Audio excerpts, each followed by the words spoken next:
வணக்கம். இன்றைய பதிவுல நம்ம பார்க்க போறது வெய் அளவிடுதல், எடை போட்டு பார்க்கறது அப்படிங்கிற மீனிங்ல.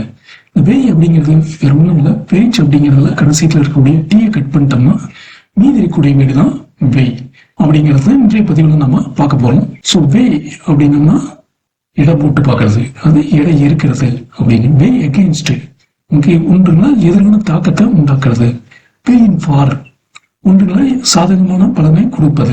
So first sentence, the average மேல் டைகர் weighs அரௌண்ட் 200 kgs. ஒரு சராசரியான ஒரு புலி 200 கிலோ இருக்கு அல்லது இருக்கும் அப்படின்னு நம்ம ஒரு ஜெனரல் ட்ரூத்தை சொல்றோம். இப்போ செகண்ட் சென்டென்ஸ் பாருங்களேன். she weighed the same stone. she weighed the stones in her hand. அவ கையாலேயே அந்த பொருளோட எடையை பார்த்தா.